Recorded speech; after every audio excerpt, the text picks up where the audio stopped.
Good morning, and thank you for joining us for today's episode in our museum's Stay Connected Facebook Live series. I'm your host, historian Edna Friedberg. This series gives us the opportunity to explore different facets of Holocaust history and its relevance in our world today. With you, our viewers from all over the world, we're glad you're here. As the coronavirus pandemic stretches into its 6th month, many of us remain isolated at home. Like me, you may be spending a lot of time, probably too much time, online. In addition to watching educational programs like this one, you're also looking for levity, for some escapism. Late night TV comedians are trying to make us laugh, even when things can sometimes feel very dark. In today's program, we will discuss how laughter served as a coping mechanism for some Jews, even during the Holocaust, and how Holocaust survivors found balm or solace in laughter in the subsequent decades. Please join me in welcoming our special guest, director Ferne Pearlstein. Hi, Ferne. Hi, so nice to have you. Really glad that you're here. Ferne is the director and producer of the documentary film, The Last Laugh. The Last Laugh addresses the topic of humor and the Holocaust with prominent comedians and Holocaust survivors. And I really, really loved it a lot, Ferne. So congratulations on a terrific film. During today's show, please post your questions for Ferne in the comments section, and we'll get to as many of them live in the course of the program as we can. If you run into any technical difficulties while streaming the show, don't worry, you'll be able to watch it on demand on Facebook immediately after our program. So a word about our topic and the idea of humor. The term Holocaust humor will quite naturally elicit a tense or even protective reaction from many of us, especially from survivors or others with personal connections to this terrible event. We may think of popular satirical movies like The Producers or Jojo Rabbit, as well as insensitive or even hateful jokes that sometimes are only thinly veiled anti-Semitism. What we will share with you today is a different lens, the ways that laughter functioned during and after the Holocaust to help Jewish men and women cope with devastating brutality and loss, the ways that it helped them to resist and protest, even in small ways, and how it was a way to boost their human dignity. So that's our framing. So Ferne, to start, obviously, there is nothing remotely funny about the Holocaust. There is nothing funny about crimes of that scale or the immeasurable human suffering there. So were you nervous about approaching this topic for a movie? I was really nervous. I was nervous until I spoke to survivors, because then I was finding that there were all these examples that people were telling me. But I want to go back to the fact that the first person I interviewed was director and comedian Rob Reiner, and he put it so brilliantly, I thought, that he said, the Holocaust isn't funny. There's nothing funny about it, but survival and what it takes to survive. There can be humor in that. And so in the film, it was so important for me to speak to survivors to get firsthand experiences, because even just when I was researching the film, finding these examples of humor that were in, the camps and the ghettos and the DP camps following the war, that gave me permission to make this film and explore it more. And I think it's a really useful way for us to deepen and expand our understanding of the humanity of these events. I'd like to give a special thanks to some of our friends who have helped to promote today's program. Thank you very much to our partners at the Atlanta Jewish Film Festival, at the Denver Jewish Film Festival, the JCC Denver Mizell Arts and Culture Center, and to the contributors of a book called Laughter After. We're really glad to have people with so much interest and knowledge of this subject watching today, and hope that viewers will follow up. So you say, Ferne, that talking to Holocaust survivors gave you permission to look at this subject, but in fact also really expanded and complicated, sounds like, your understanding of humor. Let's start off with one of the survivors who you interviewed, a boy who grew up to become a comedian, Robert Clary. Yes. Some of our audience may recognize him from the 1960s TV sitcom Hogan's Heroes. Tell us what we're looking at here, and tell us about Robert, please. So on the right, you're looking at a picture of him from Hogan's Heroes, where he was in a prisoner of war camp during World War II. And on the left, that's him at his bar mitzvah.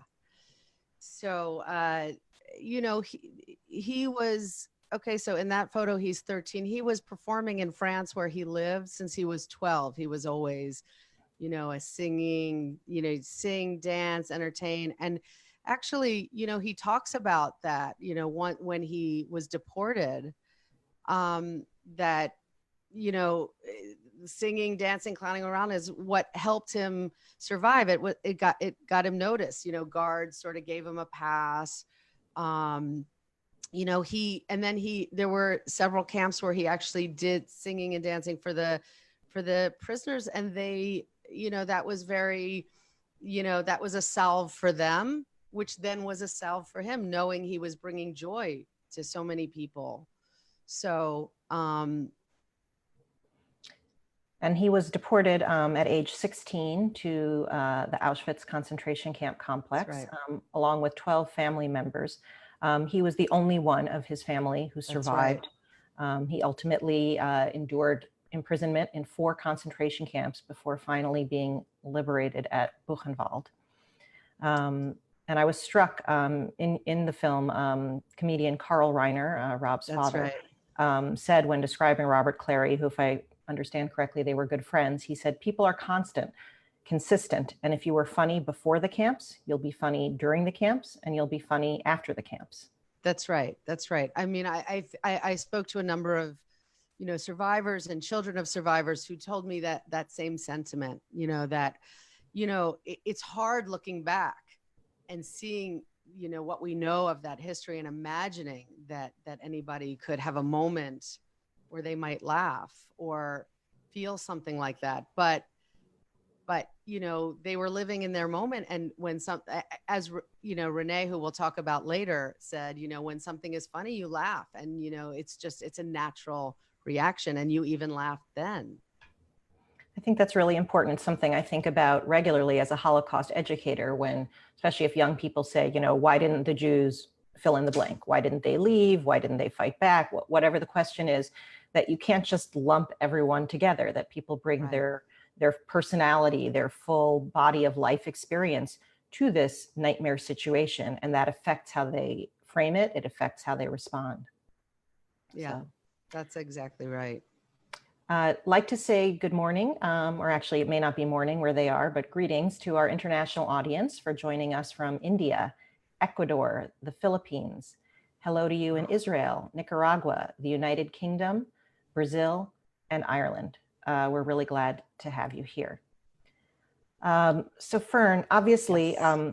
Concentration camps were incredibly brutal environments where people were deliberately starved to death. That's right. Worked to death as slave laborers, murdered. And yet, in the course of your research, you found that some of the innocent people imprisoned there found solace in mocking their oppressors, even in camps. Tell us about some of the ways that humor functioned and how it was circulated. I mean, there was such a range from, you know, like Robert Clary, who sang and danced and told the occasional joke. There was, you know, in some camps like Terezin, there was a cabaret, and they, you know, where they performed plays and whatever, and they were highly developed plays that were written with, you know, very subversive, with you know, through the language barriers and whatever. They would make these jokes that went over the guards' heads that mocked them in that way. To, you know,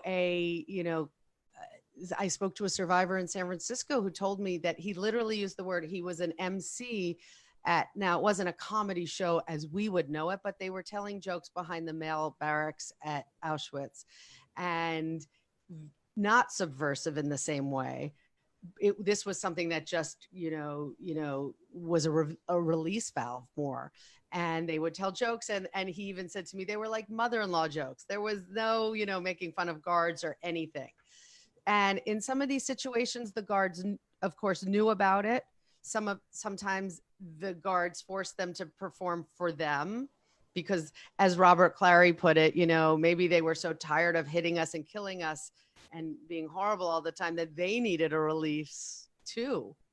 But, and then there were sometimes that they knew that their performances were happening and it was just for the for the inmates. And perhaps that was, you know, a way of like, okay, like that'll keep them subdued. That'll like give them a release valve so they don't turn around and, you know, get angry. So there was a whole, you know, sometimes thinking that way through. Let's have a look. We actually have a clip of Robert Clary talking about how his comedic Great. skills helped him to endure. That was second nature with me, singing, dancing, clowning around. And that helped me tremendously when I was deported. Because automatically, when I went, even the first camp, I started to sing for the people who were there, the prisoners.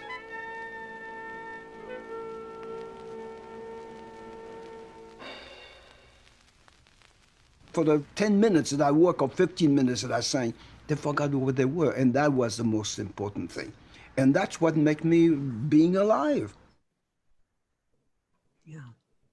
So it's that escapism, Yeah. that sense of that. We have a couple of comments from viewers about great. Hogan's Heroes, specifically. For people who may not be familiar with the show, it was a comedy, and it was set in a German prisoner of war camp during World War II. A viewer named Suzanne Choney writes, "My mother was a Holocaust survivor who watched that show when I was little. I didn't understand how she could watch it and laugh, but among the reasons for doing so, she said, was that Robert Clary was a survivor too, and it made her proud." On the other hand, a viewer named Michael McGovern writes that as children, my sisters and I were not allowed to watch Hogan's Heroes. We were told that there was nothing funny about World War II.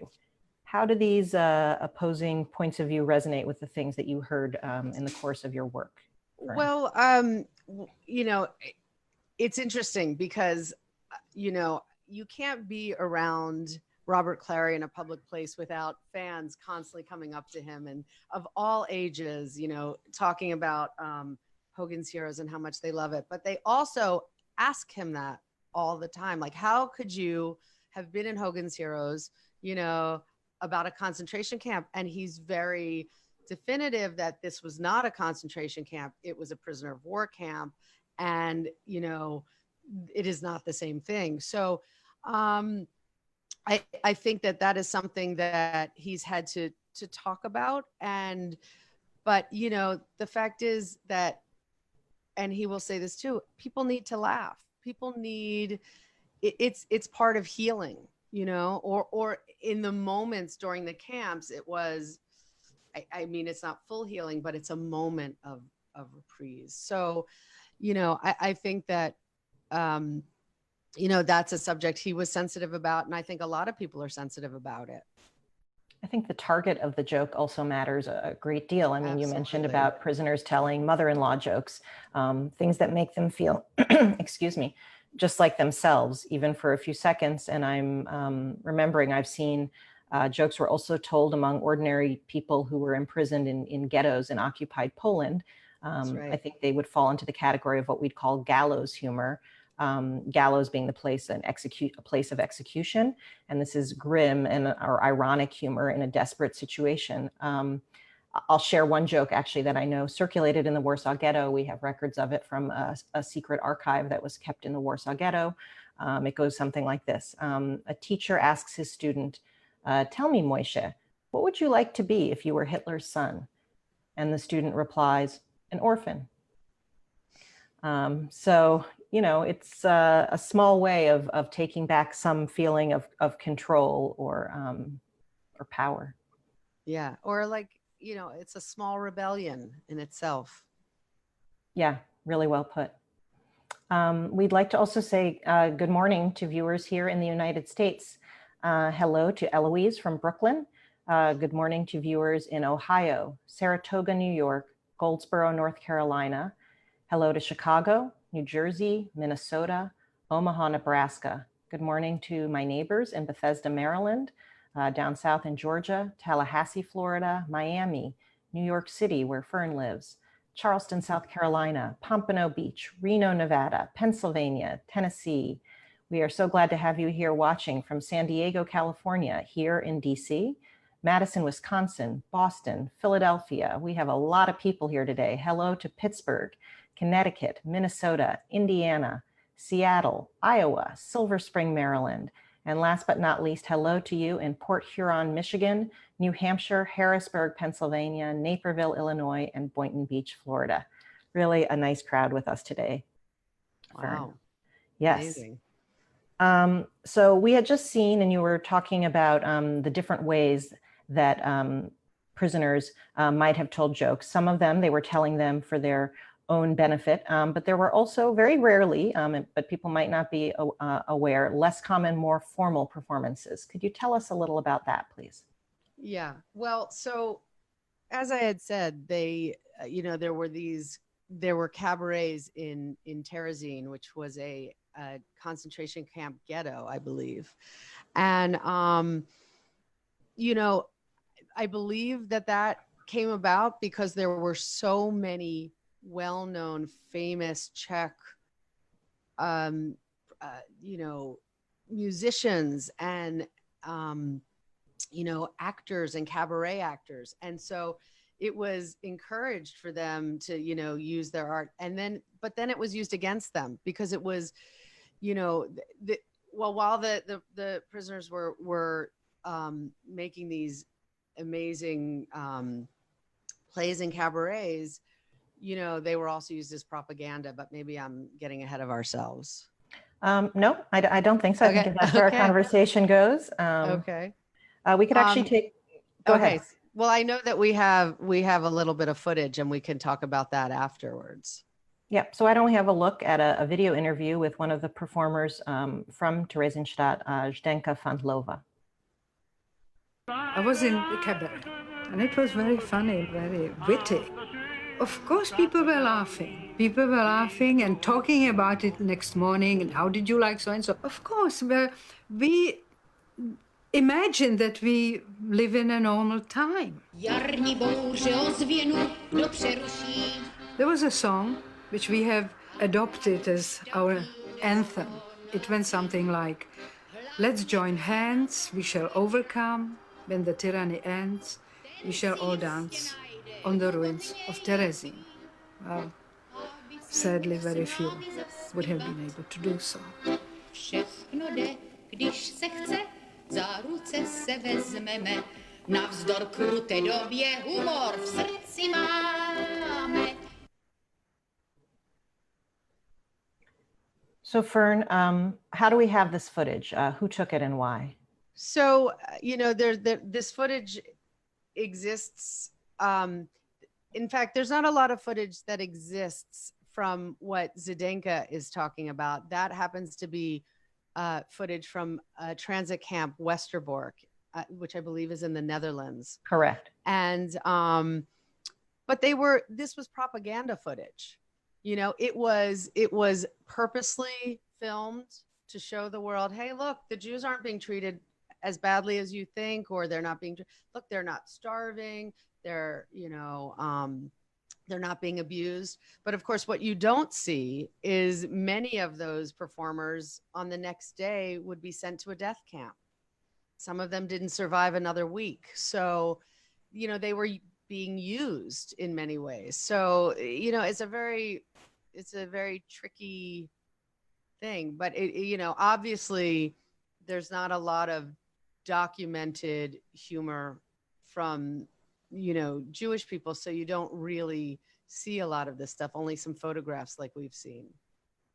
And that ties into a question we have from a viewer named Mike Kundal, who's asking, how did the subversive jokers knit their jokes into their life so as to help the prisoners and not increase their troubles? Mike, I think part of it is that it's important that we distinguish between Jewish prisoners who are telling jokes as a form of spiritual resistance or sustenance versus being exploited for cover-up purposes. You want to say a few words, though, Ferne, also about kind of double entendres and the ways that humor could function? Yeah. So, in many of the different forms of the performances, there were so many. First of all, there were language barriers. The guards didn't always speak, know the languages that or they could hide it in Yiddish or something. And, you know, there was a lot of innuendo and double entendre that made fun of the guards. And it was, as I said before, it was very subversive. You know, that was another like form of little rebellion, like, and they could get away with that. But, you know, obviously they had to be very careful. It's not laugh out loud funny necessarily like we think of it. You know, there's definitely, you know, there's tears behind the laughter, but, you know, they, if there was the possibility to be subversive, they were, you know. Absolutely. Viewers, please do post your questions for Ferne in the comments and we'll be happy to answer them. Ferne, let's turn now to someone who is near and dear to you, near and dear to our museum, a Holocaust survivor named Renee Firestone. Our museum actually honored Renee just this past February, one of our last in-person events before the pandemic. That's right. For her valuable contribution to Holocaust education. And she is also really the protagonist. She's at the heart of your film. Tell us about Renee and how her sense of irony and humor shape her worldview. Well, you know, Renee, these two photos of Renee, the one on the left is the first photo she took after the war. It's her first hair growing back. So she's very proud of that photo. And of course, the photo on the right is her with me at the theatrical premiere of The Last Laugh at the Friars Club, the famous Friars Club. All I can say is she is a light, and I'm sure she was born with that light. You know, she has an incredible ability to just find good and find,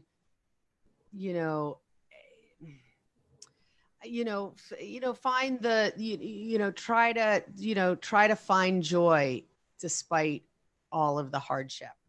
So, so she, it was important for me to find someone like that. Like, yes, you hear from comedians and a lot of modern day comedians and you see the clips, but it was important for me to have someone like her where she could navigate these issues, because it's not always okay.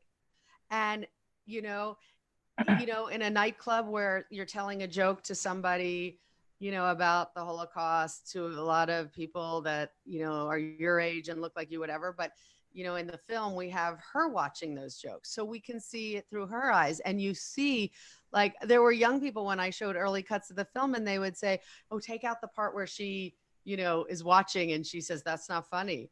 And I'm like, well, that's the point. I want you to know what you're laughing at. I want you to pull back and feel like, okay, is it okay? And question yourself. And she was that guide. And she gave, and in being that guide, she gave the audience permission to laugh. And Renee certainly has endured tremendous, unbelievable loss in her life. Just for quick context and bio for our viewers, she was born in 1924 in the town of Uzhgorod, which was then Czechoslovakia. It's now in Ukraine. It's changed borders a number of times. Yeah. But she was only 20 years old when she was deported in a cattle car to the Auschwitz-Birkenau killing center, along with her parents and her younger sister. Her mother was murdered in the gas chambers.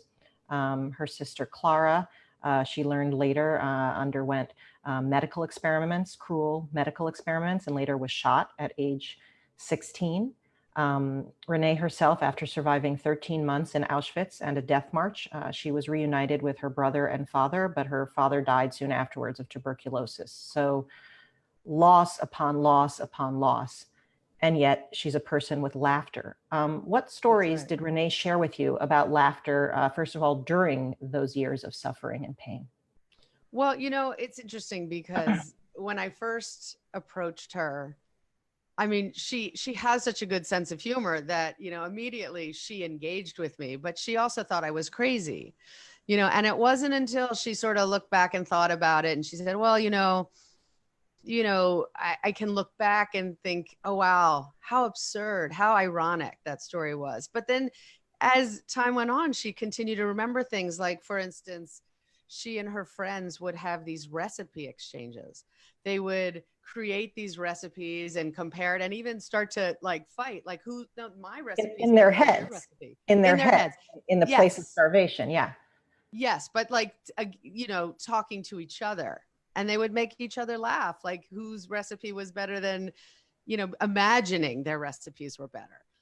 She tells an incredible story about a woman in her barracks who was a pantomime. And she would do these elaborate pantomimes for all the women in the barracks. And, it was incredible. And I even think like Renee was a big ice skater when she was young, and she would do this ice skating routine. And I'm sure, she was doing that for Renee, and it brought so much joy. And that was, talk about subversive. It's a quiet art form, so they could really get away with that. And that was incredible. And, as time would go by, I mean, we were at a Q&A in Montana, and she had this, she told a story, and I couldn't believe it that she hadn't thought of it, but she was sort of defending, of course we laugh if something is funny, even if you're in the camps, like I said. And she told a story about how they were like looking like through the, I don't want to call it a window, but whatever. And they could see one of the women guards walking with her gun, tripped over it and fell, and kind of made a little bit of a jackass out of herself. And they all started laughing. It was funny. And that, talk about a tiny act of rebellion, that was one, and it really was, for a moment, made them feel like they had some power. And I do believe that was right before liberation. So in fact, they did. But, in that same conversation in Montana, where she was defending this idea that you could laugh at something if it was funny, she also told the audience that she felt like The Last Laugh was one of the only documentaries about the Holocaust she had seen that was about humanity, because all of the other films are about all of the inhumanity and all the suffering that survivors go through, but only if you're human can you laugh. And I always thought that was one of the most incredible things she's ever said. Absolutely. And makes me think that laughter in some ways is similar to tears. It's not usually a conscious choice. It's kind of reflexive. Let's not just talk about Renee. We can hear from Renee in her own words. Okay. We have a clip here of Renee describing a really, truly bizarre exchange that she had with the infamously cruel Dr. Joseph Mengele, a medical doctor who performed unethical and deadly experiments on human beings at Auschwitz. One day the doctor arrives, and who is it? It's Dr. Mengele. And we have to get undressed. He's gonna check us. And we were wondering, why are they checking us? What is the doctor checking? I mean, that was itself funny.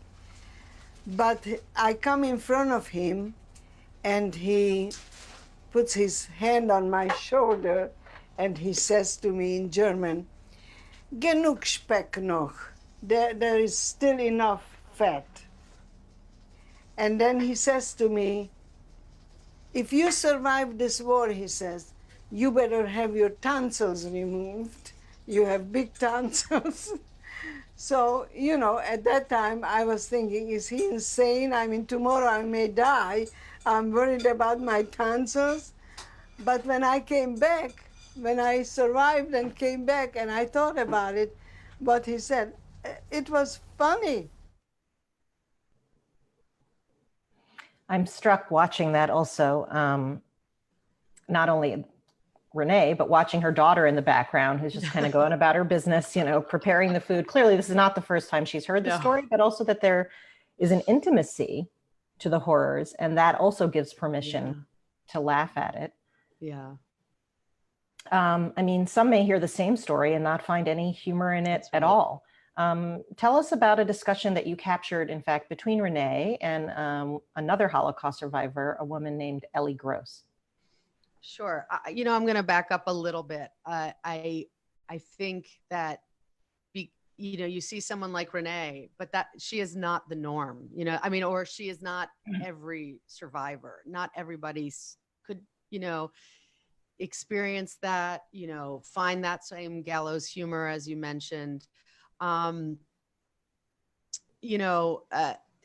when I was set out to make the film, it was just as important for me to talk to survivors who didn't think it was okay to laugh as it was to laugh, because, you know, laughing was, like I said, it was not the norm. But so I followed Renee to a Holocaust survivors convention in Las Vegas, which is a little funny in itself. And Renee, that is a photo of the story I'm about to tell. So Renee we met her at the same time, met Ellie Gross, who is one of those survivors. She's wonderful. She's lovely, but she does not find humor in any circumstances. And frankly, you know, whether she was born with a different sense than Renee, she also came from a very, very, very difficult background, unlike Renee. Renee had a very happy life until she was deported. So Renee brought her onto the gondola to bring her a little joy. And as they were talking, you know, Renee was sort of asking her, well, what about, you know, will you laugh at a Mel Brooks movie? Will you laugh at a Charlie Chaplin movie? Can you ever find humor? And Ellie's response was, you know, all I hear, because she came from a town where all of the kids were murdered except for her and one other survivor. So she said, all I can hear are those children's cries. And Renee said to her, you know, you have to remember those cries, but you need to think about living also. You know, she went on to say, I speak about the Holocaust all the time, but I enjoy life. And, you know, could Hitler imagine that I would, you know, survive and have 3 great-grandchildren? That's my revenge. So that was her outlook, but it's not everyone's outlook. And we have a photo of Renee not long after the war with her infant daughter, who's named after her sister, her late sister, Laura. And again, it's about how she has made sense of her survival, and how she navigates those guilty feelings as well. And when I hear from someone about like Ellie Gross, who sees no humor whatsoever, and from Renee, both reactions are completely understandable. And frankly, who are we to say? Thank God I haven't lived that life. Thank God you haven't lived that life. Right. And, absolutely. There's no one to say what is the right way to do. That's right. That's right. We are almost out of time, but we have a couple more questions. A viewer named William Davis is asking, he says, most of the evidence that we're talking about today is based on oral histories and interviews, not footage or documents. I can speak to that a little, or if you'd like to, Ferne. No, I'd like to, you first. There are both. In Ferne's film, a lot of it is based on oral histories and really hearing directly from survivors themselves. But for example, as I mentioned earlier, when I told the ghetto joke about Hitler, we do have documentary evidence, especially from ghettos, not so much from camps, that show jokes that circulated throughout ghettos. It's not an aberration. These definitely were there. Can we measure exactly how many there were, how funny people found them or not? No. But we have primary source material that does show that these were there. Agreed.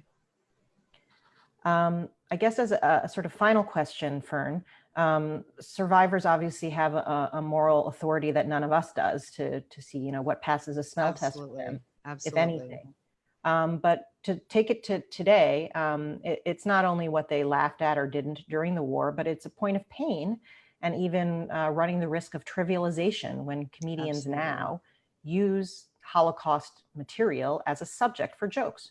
What right do they have, and where do we draw the line? Well, you know, it's interesting because obviously one of the comedians who was in The Last Laugh who, you know, worked with this, you know, that thought this through the most was Mel Brooks.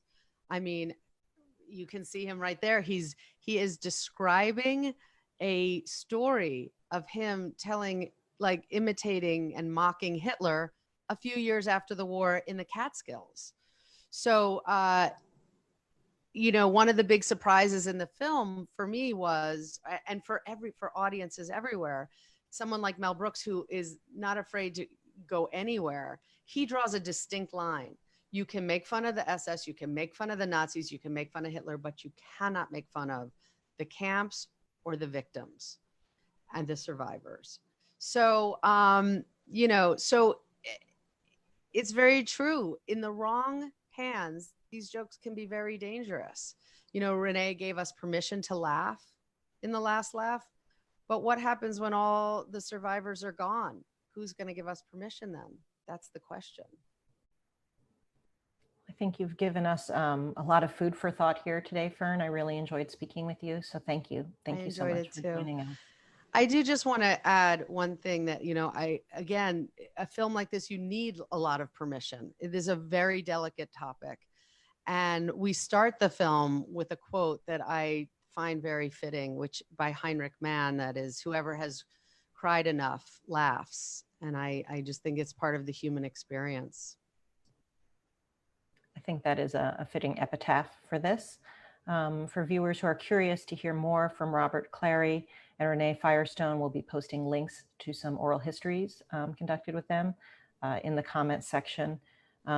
It's frequently said, you know, to the point of cliche, that comedy equals tragedy plus time. I think we've seen today that may or may not be true. Humor has long served as a survival mechanism for some people enduring the most profound pain and danger.